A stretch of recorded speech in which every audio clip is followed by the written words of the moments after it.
Hi everyone, Nikki Buckaloo back here at the Seniors Real Estate Institute. I'm going to talk a little bit today on this video about speaking at a senior living community.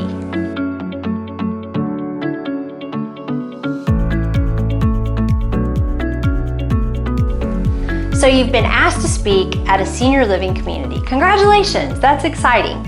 But before you get too far down the road, there are some things that you need to stop and think about before you dive in. So here are 5 things that I really think that you have to pay attention to when you get asked to speak at a senior community. 1, what type of community is it and who is their target audience? So the target audience of an independent living community is very different than the target audience of, say, an assisted living or memory care. And even a CCRC is going to be a very different audience. So you kind of want to know, what is it that you're hoping I can speak to and add credibility to your community by speaking on that topic. The other thing I want to know is, what kind of talk are they hoping to have? Is it a presentation? Are you presenting? Is it a panel? And if so, are they putting the panel together and asking you to be one of many panelists or one of several? Or is it a series of speakers that they might be putting together? Well, why is this important? Well, if it is a series of speakers or a panel and you're one of a few, I always personally want to know, who are the other people that will be presenting? Are they competitors or are they colleagues? Do our services complement one another, or am I speaking on what I do alongside 2 other people who do the same thing? Really important that you kind of know what that talk is going to be about and how it's laid out. And then, of course, I want to know who is in charge of the presentation and putting the event together. Are they asking you to put the event together for them, or are they putting the event together and inviting you to be part of it? And that makes a big difference in terms of what role you play and what responsibilities you might have for, say, marketing and putting speakers in the room. And then, of course, I always want to know who is in charge of the marketing and promotion. Not just are they doing it or are you doing it, but if they're doing it, is it done locally in their home, in their office, the people that you know, or is it being done corporately in someone's headquarters out of state?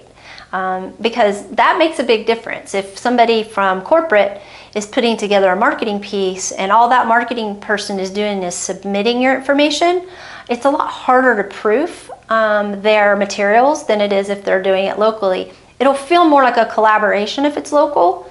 If it's corporate, they don't have a lot of options or choices, and you don't either. It's going to be done the way that their corporate office tells them to do it.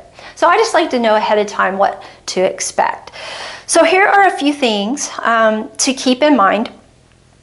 I forgot the last one, 5. Where will the program be offered? That's important. So if they're offering the program at their community, which that's what most of them are doing, I want to see where it's going to be held. Are they having it in a community room? Do they have a dining area that they're going to kind of convert? Or do they have a specific event space picked out? I want to kind of see. Part of that is because I like to visually prepare for where I'm going to be presenting before I actually present. It's also a great way to get another touch with that person who's asked you, invited you to come and speak.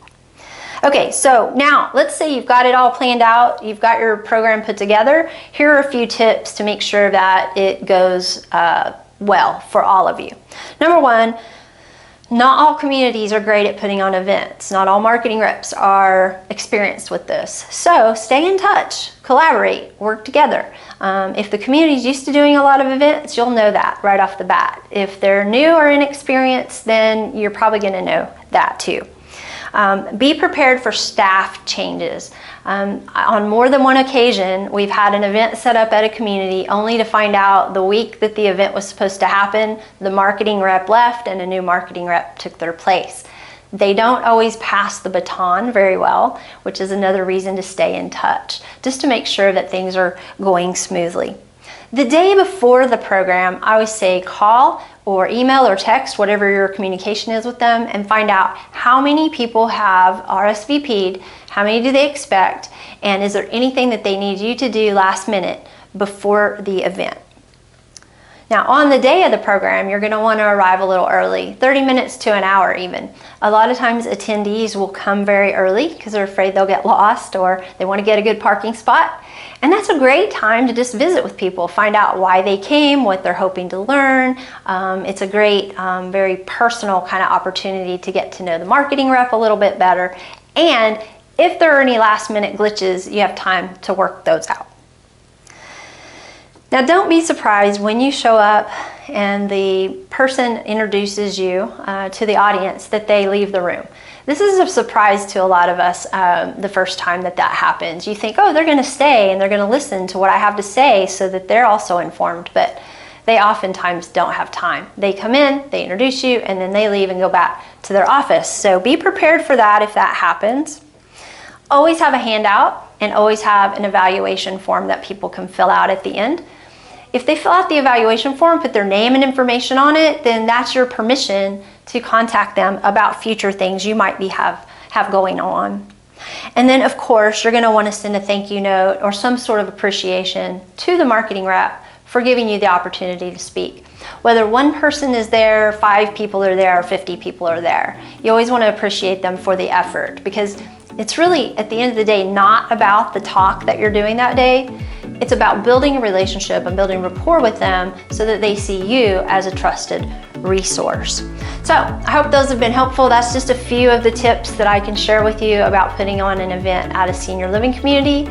If you've been invited to a community to speak, I wish you lots of luck, and I know you're going to do a great job. So until next time, I'm Nikki Buckaloo at the Seniors Real Estate Institute. Make it a great day.